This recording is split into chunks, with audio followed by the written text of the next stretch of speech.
Welcome back, my friends, to another episode of the Suited Kings podcast. Happy to be here with my friend Wesley Cannon once again and co-host. He is actually out in Steamboat Springs right now, so we switched spots. I was in Hawaii last week. I'm back in my studio, and we got Wes here on the Zoom call. Wes, how's Steamboat, my friend? It's beautiful out here. It's been a few great days of skiing, taking a couple days off. Most of my skiing historically has been in Minnesota, so it's nothing crazy. But these are the real deal. I think I've really improved at skiing a lot, even in just a few days. Is this Like your first time skiing on an actual mountain? I was out in Lake Tahoe once, but I Okay. don't Oh, think beautiful. I never really got a feel for it then.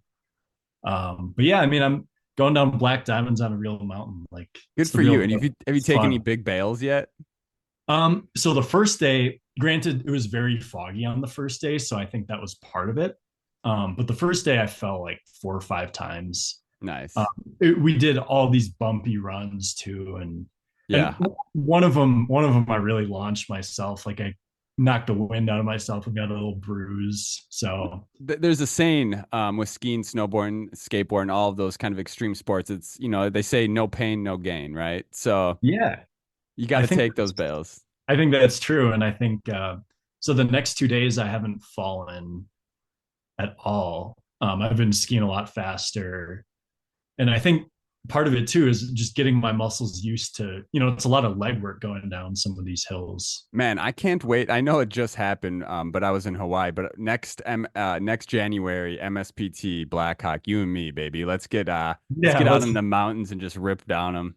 I know. Maybe this time I'll actually bag too. That was the issue for me. Oh, that's right. You didn't bag last time we traveled there, did That you? was a rough one, but Yeah. I mean, it just is, both it's the way it happened. goes sometimes.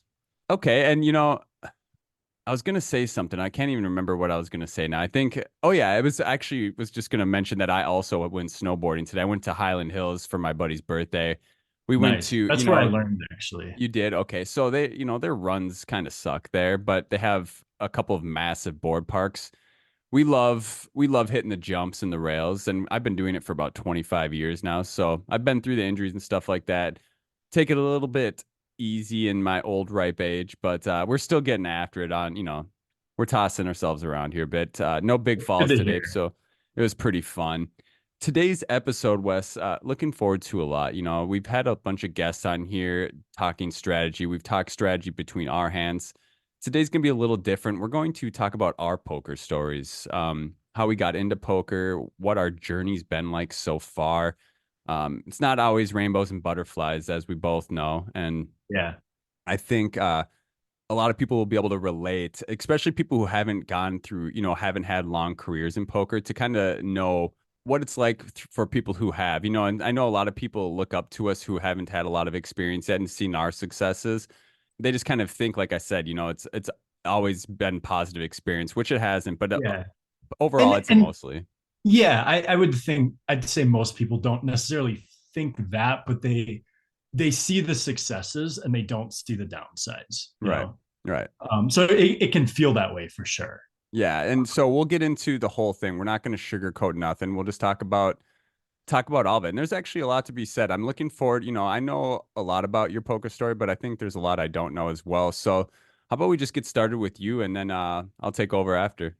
Yeah, that sounds good. And I think, kind of like you said, I think this is a great idea that you had, because a lot of our listeners, some of them we know pretty well, but most of them, I think, we know a little bit or not at all. Yeah. And vice versa, they don't know us that well, if at all. And, you know, my hope from this is that, yeah, people can find it relatable. Yeah, Um, get to know us a little bit better.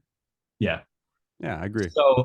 So yeah, if we start back at the beginning, first time I really was playing poker was late in high school. Actually, one of my buddies I'm here on the ski trip with, he was probably the one in high school who was the most into poker. At the time, I was a big chess player. I've won multiple state championships in chess for my age group back in the day. So that was my thing for a while. And then I was also a baseball player. I was a really good pitcher, was probably going to play in college or maybe, and then I got injured. And then I remember this was the summer after I graduated high school. And so I played poker with my friends a bunch, but never even really known. I knew the term pot odds, and that was Yeah. about it. I'm Um, kind of envious of your, starting chess at such a young age. I wish I did that because I think in those early developmental stages, learning strategies and that kind of thinking can set you up for success later in life. And I definitely see, how like defined you are when you're studying and things like that. That I just feel like that might be something that came from your early childhood, playing chess early in your childhood. it I think it did a little bit. I also think it's sort of the thing where it's like, which came first, chicken or the egg? Like, was I just very good at chess off the bat because I've always been sort of wired to think analytically and Hmm. methodically through those sorts of strategy games? Or is it that, yeah, I started doing, math and then I started playing chess at such a young age that like a lot of this stuff, including poker, has come a little bit Which easier. did come first, by the way, the chicken or the egg? Probably the chicken. I Okay, mean, yeah. well, Oh, here we go. Here we go. here's the thing: there was an egg, but it was probably some slightly different animal. And Yeah. then, you know, Evolution. yeah, I don't Yeah. fucking know. Do you have an answer to that? This is a I science almost podcast. convinced myself otherwise just in Yeah, talking you through know that. what? I have a lot of thoughts about that, but this is not that podcast, right? Yeah, we don't have 4 hours probably. Yeah. So, anyways, yeah, continue on. So summer after high school, I got injured and I knew I was not going to be able to really play. I mean, honestly, like I could probably, even now, if I got into baseball, I'd probably be close to as good as I was in high school. But I knew I was not going to be able to like get into it in college at a serious level. Okay. Because of the injury. Yeah, yeah. Well, because what I had done, I had been like recruited a bit by smaller schools, but I decided to go to the U of M Hmm. and I was going to try and walk on. So, had I gone to one of these smaller schools, maybe I could have played, they could have had me on the roster. Like, there were guys from my high school playing there who had, you know, these smaller schools knew I would have been a very good pitcher for them. I was if I had played at a big school like the U of M, I would have been an underdog There's as probably is. a ton of talent there. Yeah, yeah. I would have been like trying to get a spot on the team. And obviously if I'm injured, I'm not Yeah. gonna be able to try Did out you or have not. aspirations to become a professional? Or, I mean, like at an old, in a post Yeah. high school age? So yeah, and this is something I've thought about a lot because back when you're a teenager and whatnot, you don't really take things as seriously. 100%. And so yes, I did. Um, I don't think I ever took it seriously enough. I took pitching seriously enough because I had gotten injured before and I had done all these workouts and rehabs and like I got to be a very good pitcher. But I think if I had worked even harder at it and taken things more seriously, I could have played at a very high level, maybe professionally, who knows. I mean, you And got that bot, you got that, that shape. I feel like you're tall, I have slender, the you got long pitcher's arms. body, yeah, Yeah, like for the sure. long, lanky. I feel like you could rip a 90-mile-an-hour pitch. I was more in the like 80s range, but my curveball was deadly. I mean, 80s is still insane. Like, I could 80s probably is throw still good. baseball. I would I have mean, needed to get it to 90 to go pro, we but should make a prop bet on this on how fast I could throw a baseball.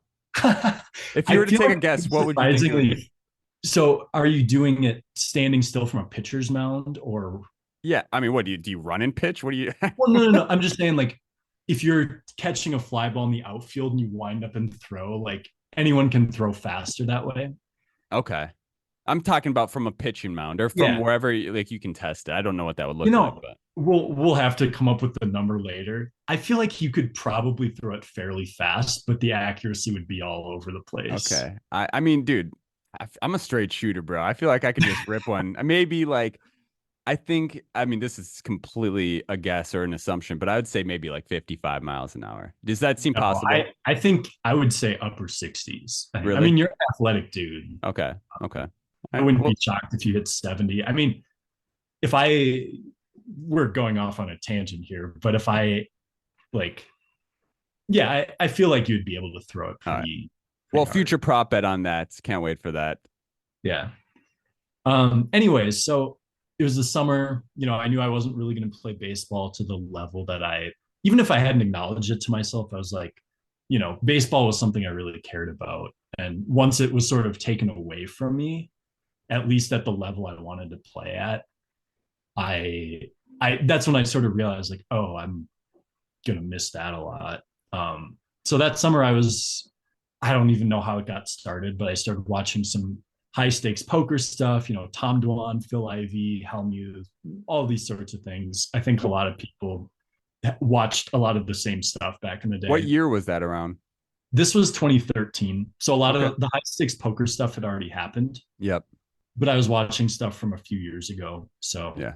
I feel like 2013 is when poker really started to take a turn it started to evolve into a new type of game. I mean, into eh, more of the math yeah, analytical game. exactly. I mean, pre 2010, I mean, it was just like, yeah, and I mean, 2013 around then is like when blockers and things like that. I mean, blockers, maybe not even that, but that's when it started to pop out. You know what I mean? Like, that's when theory started to change. People were able to use computers to dive in and maybe it's just started changing the game around that time. It did. And I didn't get that deep into it at that point.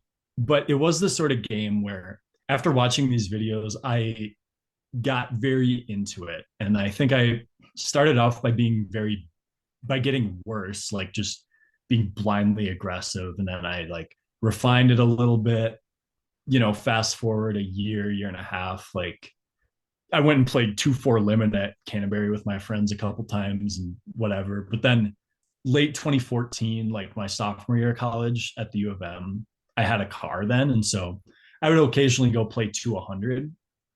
And I actually started off by, through my first, I want to say 10 sessions or so, made like 3,500 bucks, which was like huge back in college. Yeah, for sure.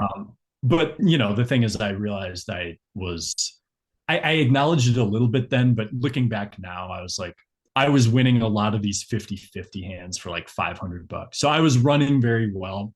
I Mhm. think I was a little bit better than your average, recreational player. Probably because you actually I mean, you weren't there for the excitement. You had, strategy in your head when playing. Yes, I did. And it was limited, but I knew some stuff. I think I also had a good just feel for people too.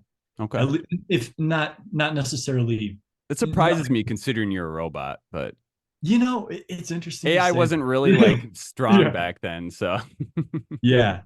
Yeah, no, there is something there. Well, I wasn't as good at poker either back then. So, but over time I actually I lost a bit of it back. Like, I don't know. I didn't track my winnings and losses then, but I was probably, the next year I probably lost a couple thousand. And yeah, and then I think, fast forward to, yeah, in 2015, I remember I had a streak where I lost a bunch of sessions in a row. And that was my first feeling of like, oh, this sucks to like lose this money that I had won. And, I was in college too, but were you working a job at that time? I had like this internship during the summer that was intense and made me pretty decent money. Okay. I wasn't working during the school year. Okay. So yeah, no, I mean, this was not the financial decision to be making at the time, but it was a game You're that a I really, kid, honestly. yeah. um, Like, no responsibilities and such. I mean, besides school, really, but right. Fast forward to so spring of 2016, I studied abroad in England, and my my classes, we didn't really have homework. Like, I was being graded pass fail by the University of Minnesota. So I was out there doing a couple, I had a good friend and I made some other friends out there, which was, one of the best semester of my college easily. But I spent most of the time doing three things: sleeping, partying, and playing poker. well, you do Um, two of those a lot still. yeah. Yeah. I think you Yeah. removed partying from it, but you sleep a lot. I just sleep at weird times. Yeah, maybe you're right. I sleep a that's true. reasonable amount, I think, but Yeah, you're um right. Maybe it's not overly, I just said that you just stay up late, so I always think you sleep a ton because you're sleeping later. yes, that's 100% accurate.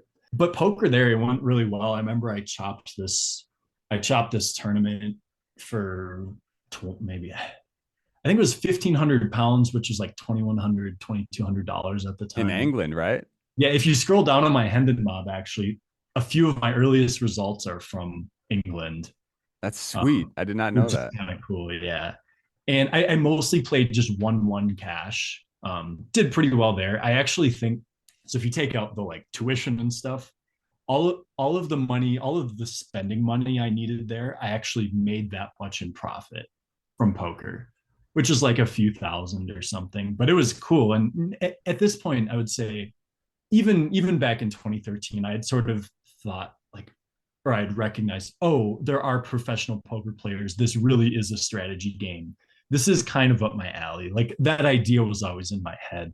And then 2016, it was just this great experience of like, oh, I remember guys at the table, these maybe 30, 40-year-old guys who said, oh yeah, I'm scared to play with you, Is that when somewhat your seriously. is that when your passions, like when you started becoming hungry for it, is like right around I that think time? yeah, I think the hunger for it increased a lot there because I could just spend so much time doing it. I had all this free time, and I had liked the game a lot beforehand, but just I mean, I'm in college, I had schoolwork to do, but also like I lived in a house with 8 guys. Like we hosted parties, we went, it was like our own mini fraternity in a way. Like Okay. there's Okay. always just this stuff to do. And when you're in college, you kind of just default to I doing do that. miss those days. Yeah, I don't miss them, but there's a nostalgia for it. Right, right. Right. I mean, I wouldn't, yeah, exactly. That's what I mean. It's just there's a lot of history back there, a lot of good memories and stuff like that, but I wouldn't do it these days. Anyways, so I think the next couple years, I don't know how much better I got, but I spent a lot of time listening to, because I graduated college and I still, I was working my first job, whatever, and I didn't have a big bankroll by any means. So I was like trying to get better. I watched a ton of Doug Polk's videos. I was listening to the Poker Guys podcast a lot, who we had on 2 weeks ago. That's why having them on was kind of cool for me because I've been listening to them for so long. That was a really fun conversation, by the way. Those guys are It so was. witty and just, man, You some of the can tell words how they smart use. they are when you Yeah, talk to them. it's Yeah. crazy. Yeah. So I don't know. I mean, as far as my results, like I think between 2014 and 2017, I was like breaking even with some upswings, some downswings, whatever. 2018, I got a little bit more into online, played on global a bit, technically made some money from it, but like would do that. I think a lot of poker players have had that experience where they start making what feels like a lot of money for the first time. I remember I had a month where I made more than I was making at my job, and I was like, "Oh my god, I'm so good!" And Yeah, this is easy, but it's yeah, obvious. and You'll get humbled quickly, obviously, you but get humbled quickly, and so I would move. I was playing mostly cash games, and I moved up in stakes to stakes that I like.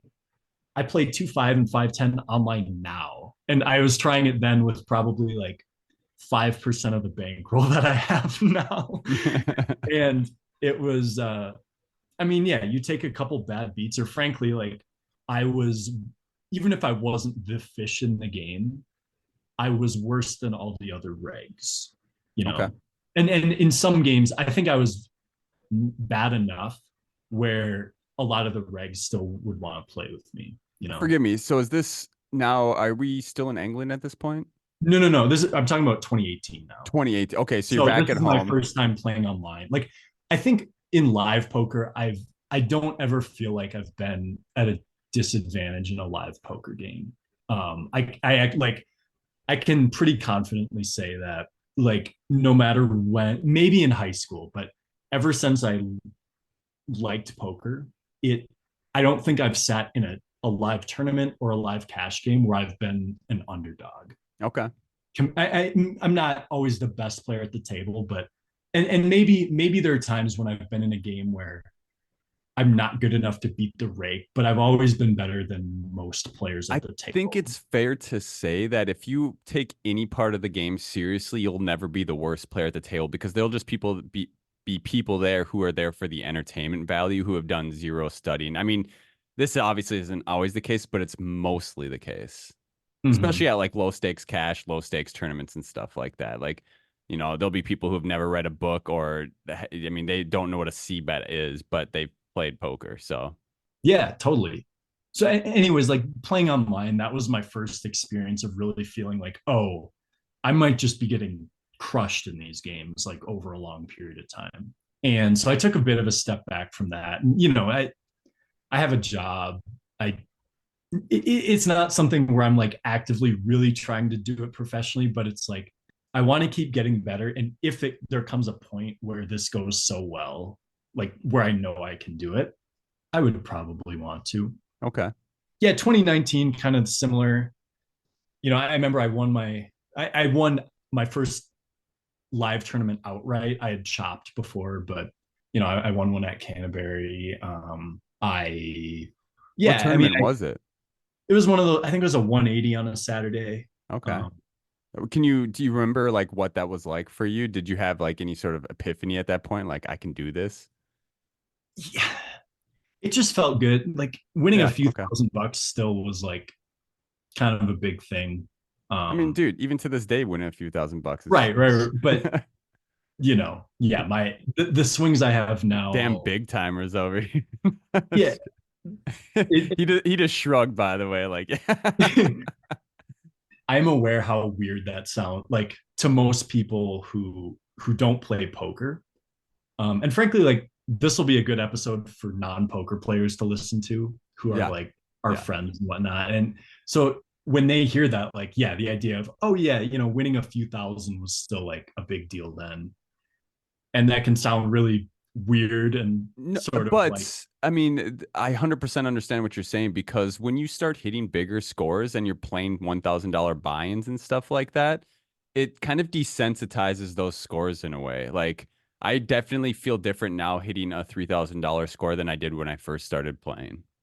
yeah, it's just part of a process now. And like, now I have swings that are, I mean, obviously I don't even really think of it in terms of having an upswing because my graph just goes up over time, right? But Yep. like, I've had downswings over 20K, and it's like, back then, yeah, winning that tournament was a huge confidence boost for me. Okay. Um, and and it was good for the bankroll. Like at this point, I had started, I think in late 2018 or early 2019, one thing I did, which actually this is a really good takeaway for both aspiring poker pros, but also I think a lot of people in general. I had recognized that like, if I kept all my money like available for me to play with, I would start shot taking too much. And so I'm like, what I need to do is like open a brokerage account and just like start investing money, which I still do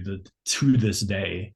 And I'm like, yeah, technically I can access this money, but in my head, I'm not going to allow myself Is this to. poker earnings? It's not necessarily, it was partially a poker thing and it was partially just a financial decision in general A of smart like, decision, obviously. yeah, a smart decision. And yeah, I'd probably just turn 24 or so at this time. And what that helped me with was to manage, poker wise, what this helped with was to like not give myself too much of a bankroll to play with. Cause I look at it so differently now. Back then, like I had a normal income. So if I suddenly had a few thousand extra bucks that I had won from poker, I would justify shot taking a little more. I would Okay. play way outside my bankroll. Okay. And I didn't want to, it was sort of like an impulse thing, which I think is relatable for a lot of people who have been around gambling. And I knew it was like not smart, but I was also like, it felt like free money, when it was money I had won in a Yeah. way. Yeah. And I didn't logically, I'm like, I don't want to view it that way because I want to actually like manage my poker money better than that. And I Okay. want to build this up into something over the long run. So I kept kind of investing money, which helped me. 2019 was probably the last year that I didn't take poker that seriously because 2020 comes around and we have the pandemic pretty early on in that year. It really killed a lot of things. I mean, I didn't even know like poker. I remember thinking poker may never be the same again, right? You were definitely wrong about that. So that's Right. No, right. It popped back big time. But I remember like poker, we could barely get into tournaments and stuff like that. I would go play at Canterbury and there'd be plexiglass with yeah, masks six on. minutes. Like there's no social aspect to it. And it just killed it for me. I just didn't enjoy it. So I took a lot of time off during that year. Forcefully, obviously. Yeah, 100%. And so for me, it was actually the opposite. I played, a little bit more online and then app games. Let me clarify. I meant live. I also played online in 2020 a Yeah, lot. that makes sense. And then eventually I got into some home games that were running. And so I had played online. I had played a little bit of like higher stakes cash, as I had alluded to. And so I was under this impression that like, oh, once you get up to playing 2-5 and stuff, people are going to be 4-bet bluffing. They're going to know their ranges. They're going to do all this really good stuff. And so my roommate at the time was a buddy who he played a lot of poker. He's a good player, and he invited me to these home games. And I was a little nervous at first, and then I think I lost a few hundred my first session, but over the first, 10, 15 times I played, I won probably 3/4 of the time. And I was like, oh, I am not only am I one of the good players, like I'm the person who they used to fear my friend the most. And like, and I'm not saying I was better or worse at the time, but then suddenly it was, oh, Wes, like, Yeah. oh, here goes Wes winning again.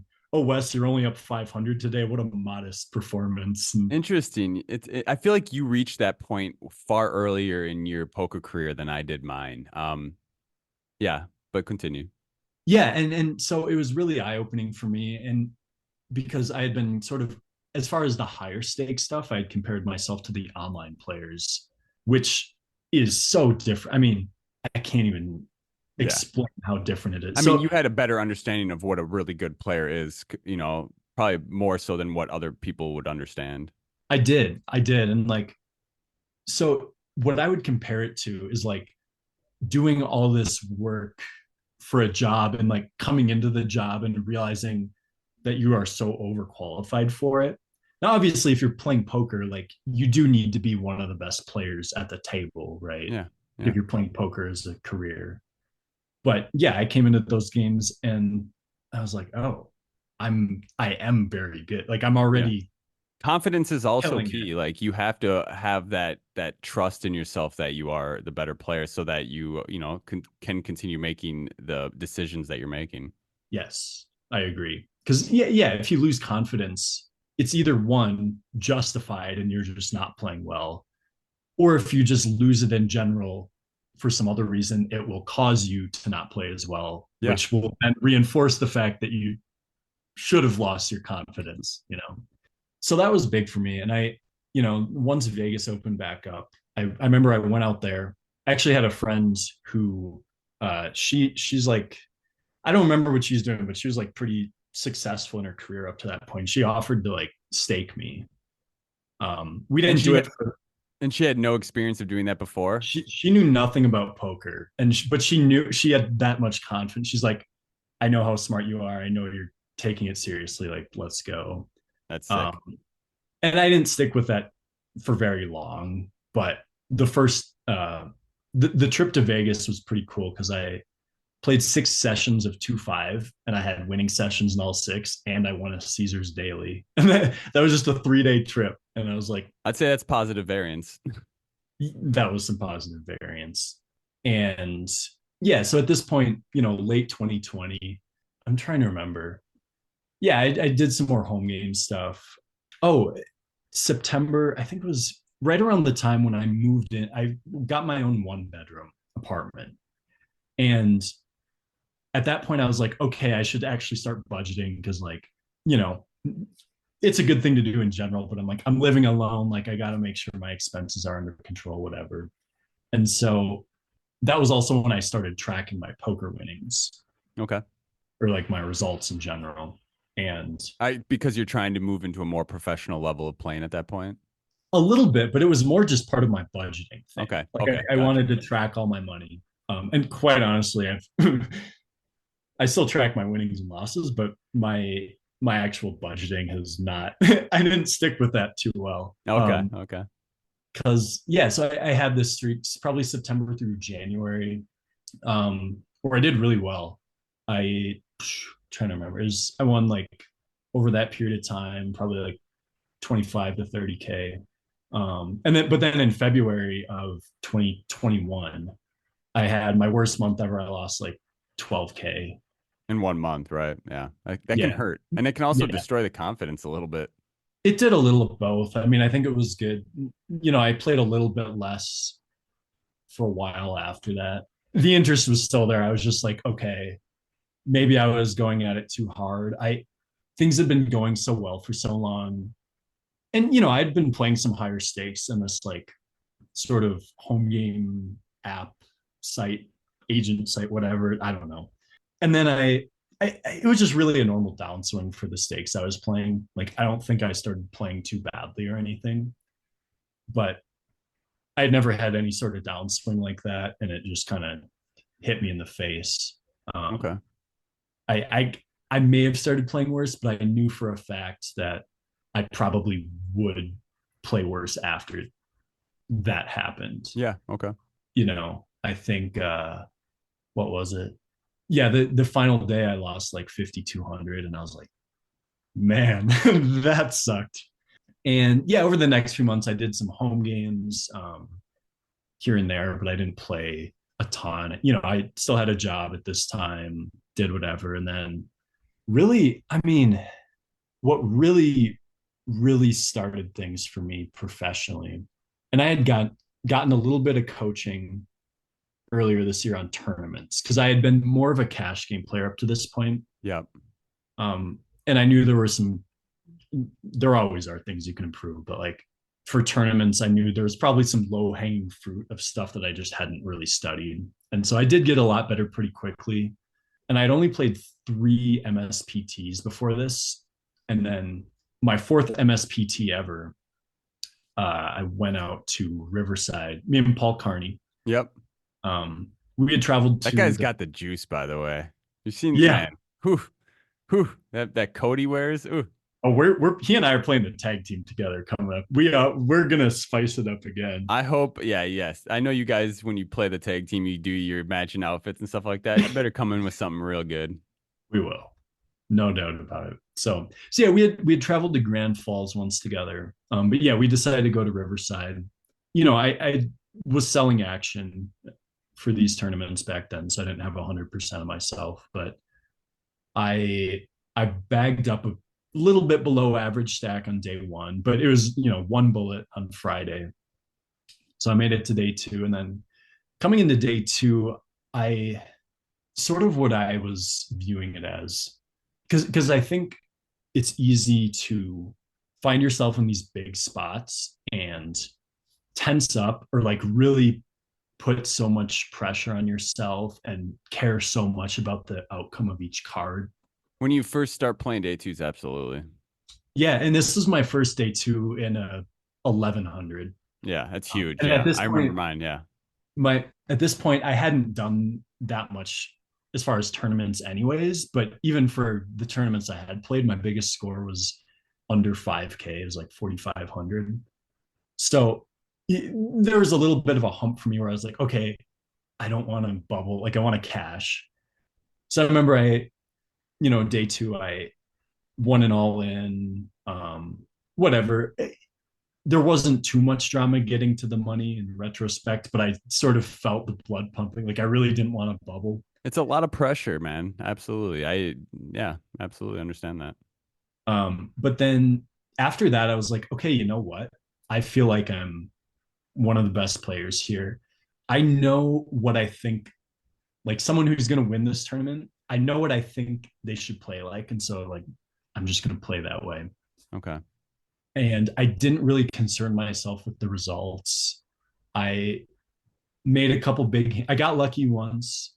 I got I won a couple big hands, and next thing I know, there are 3 tables left, 2 tables left. There weren't a ton of huge spots, and then I find myself Which at the event final was table. this? This was the MSPT at Riverside. Riverside. Okay. Yeah, July 2021. Okay. And, I find myself at the final table. I think the minimum payout was around 16K, 15K. So already I'm like, I've tripled my biggest score ever. But I also, at this point, it was at the point where I was so unfamiliar with it that I didn't even feel the pressure from it. Okay. Since I think I played the final table decently. There were, I don't know, there were 1 or 2 hands I think I should have played differently. Ultimately, though, I ended up getting third for 77,000. That's an incredible score, especially at that's your first day two ever.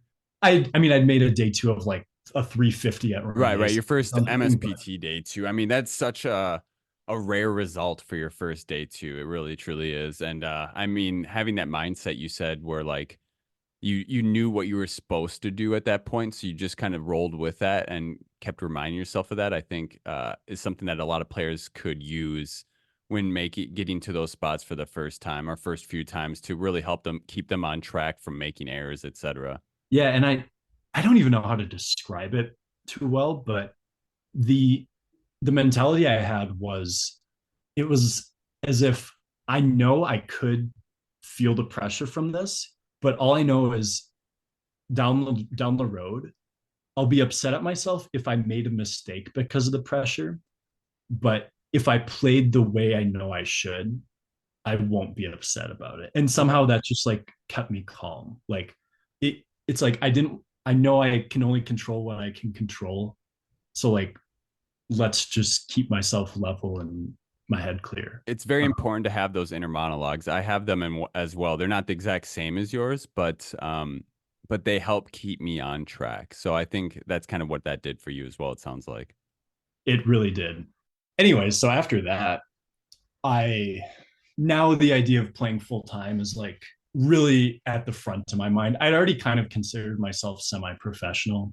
So I played a lot more online after this and actually, I kind of wanted to make sure that I at least was decent online Hmm. so that I knew I was good in life. I was aware that even though I knew I was good and like that this is an outlier tournament, like this result does not mean that I'm any better than I was a month ago Yep. before I had gotten it. But yeah, pretty shortly after, I was like, okay, I know I'm bored at my job. I know I have the money to play poker full time, at least to like try it out. I know I'm good enough where I have a shot at it. And I know if I try and do it professionally, I'll have a lot more time to dedicate to studying. So I did that. I had already been planning on going to the World Series, which was in the fall that year. And so I just told my job I was going to be done then. Okay. Gave them like 4 weeks, help train in the new person. They were cool about it.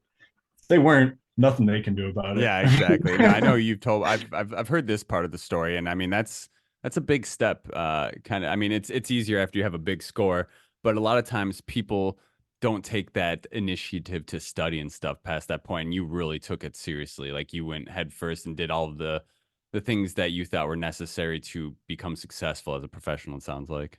I did. And because I knew I'm like, this is, even if it hasn't been my dream forever, it's something that for at that point it had been like 8 years. It had been in my mind to an extent. Okay. And over time, I'd wanted to do it professionally more. And I was like, if I'm gonna do this, like I better give myself a real shot to be successful because you can be a very good poker player compared to most people. And but there's rake, like most you can be a 90th percentile player and you're probably not even winning money. Plus you factor in variance and whatnot. So it's like you really have to be very, very good. And yeah, so I took the studying seriously. 2022, my first full-time year as a pro, I really did a lot better. Like I was doing really well in online tournaments. So I had Yep. like sort of this small, it was almost like I had a semi-normal salary. I had a couple big months where I had a a live score of some sort. And then I had a couple of months where I barely made any, but like I was pretty consistently falling in between like 5 and 10K, like more Y- than you would expect. That's huge. That's Um, a lot of money to make a month yeah, from poker. yeah, it is. And then actually at the end of 22, like, highlights of 22, I final tabled another MSPT, got fourth. I got 13th in a bracelet event. That was One day pretty you'll cool. get that MSPT title, my friend. One day. Yeah, I will. Or maybe I'll just get the bracelet first. Yeah, yeah. It's a race for it though. This year, buddy, you and me.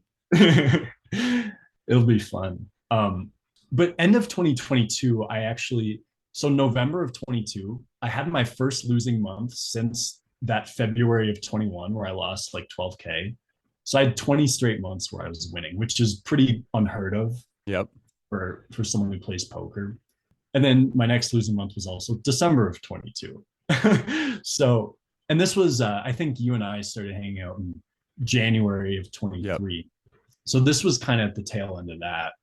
And for me, it was really like it was tough because I had been sort of used to myself being very consistent in these small online things where I could sort of put in a ton of volume and lower the variance of poker. And then, so then I just started losing. I was like, oh, wait, like, was I just running really well for all this time? Am I Yeah. playing worse now? What's going on? And then in February, I final tabled both the Canterbury, like the main event and the Mystery Bounty, and that just shot me way out of my downswing. In So the that Winter was, Poker Classic. yeah, which is like in like a week. Yeah, that's cool. I'm recording now. But then, yeah, even like March through May, March, April, I barely broke even, and then May, I lost a bunch. That actually might be my worst month ever. It was close. Okay. Yeah, I know we had talked about that in the past. So then coming into June, I yeah, I was doing for the first time ever. I was going to do the full World Series, and you know, most of this is stuff Mm-hmm. but yeah, I remember I had a small cash early on. I busted a few tournaments, and then I just remember there was this one. It was a Sunday tournament. This old guy got really lucky against me, but also then he made such an obvious bet, and like I just knew he was never bluffing, but I called and he had it, and I was so pissed at myself going on the break. And I'm not even going to share what I said, but I sent a Snapchat to a couple of friends, and we're just looking back. It was the funniest thing ever, but I've never even seen myself that pissed. I'll have Nice. to show you what I said. And if Yeah, anyone please do. listening is curious, it's pretty funny. Even after I sent it, I uh, I just started laughing, and it put me in a better mood. I was like, There you go. okay, it's okay. My life's Okay. actually pretty good overall still. Bounce back. Let's go. I still that tournament didn't end up going well, but a few days later, I bagged a huge stack in Gladiator. Easy Day two, spin. made it all the way through day two, and then day three got third place for 210K, and so that alleviated any and all stress and negative emotion from Just sets you up the for a last couple months. Yeah, it just Yeah, sets you up for a full summer of, I mean, no, even if the summer went absolutely terrible, as long as you're managing your bankroll properly, I mean, it's a it's going to be a good summer, good year. That's an yeah, incredible score, it was a obviously. great year for me. And I think one good takeaway from that is like even though there was never a spot where I was like in a in a bankroll position in a position where my bankroll was under threat, there was still the idea of like, oh, if I'm on this downswing, I'm good now, but like how much longer at some point, if it continues, this will be a problem. And so when I had that big score, I was like, I didn't start firing all these big tournaments. I remember Louis, he came up to me, congratulated me, and there was this 100K buy-in going on. And he's like, jokingly asked me, are you going to hop in that? And I said, Louis no. Hillman, Minnesota Yeah, player. Okay. yeah. And Shout out, Louis. shout out Louis, indeed. Great guy. He was on the rail though for a bit there for my third place. But then he said to me, I bet if it was 50K, you'd be in there. And I said, no. Yeah. That's the worst. Like, could you imagine how terrible it would feel to win all that money and then just it can be gone in a couple of decisions. I Like mean, the truth is, you'll see a lot of degenerates go and do that after hitting a score like that, though. 100%. I Yeah. mean, that's one thing about poker that it's cool but also scary. It's like it forces you to make these decisions, these responsible decisions, Absolutely. or Yeah. I you mean, just aren't going to make it. yeah, and you're more of a frugal person, so it makes sense that you're not firing 50Ks. Yeah, I mean, yeah, I think 10Ks would have been more reasonable. Obviously, I played the main event, which was 10K, but other than that, I played a few 3Ks. Like, I Yeah. didn't do anything that was everything You I didn't was going. blast off. Yeah, yeah. All of the tournaments I played were ones that I was considering playing anyways. And yeah, so that the last few months since then, I mean, you and I started this podcast. I think that was I wanted to I mean, we both wanted to kind of share our experiences and lots of things with players that were, at different levels. But I think the ones that I connect with the most are people who sort of maybe have this similar sort of journey or experience with poker. And yeah, and so September, October, I won my second ring. I forgot to mention, I won my first ring in October of 21. That was pretty cool too. But yeah, recently, winning my second ring in a live tournament. And then the Canterbury Fall Poker Classic main event. I mean, chopping that with Ian. He ended up winning the trophy and most of the money, but I World got Series of Poker, Ian Matakis heads up with him in a Fall Poker Classic main yeah, event 1100. Pretty sick. yeah.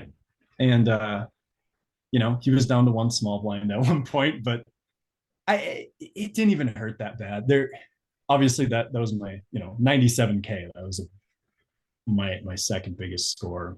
Um, and the only thing, so for those who don't know, we made a deal where we chopped up most of the money and played for 10K. I think the difference between first and second was 52K initially.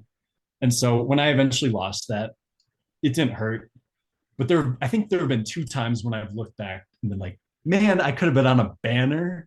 That Yeah. like, I mean, I've wanted that banner for a long time. I totally get it. The world, I mean, that's like, as a Minnesota player, getting your banner at the Fall Poker Classic it's a big deal. You know what I mean? Like, it's not obviously everything, but it's pretty sick. And then Ian Matakis comes and swoops a banner at the World Series and right. the Fall Poker Classic in the same year.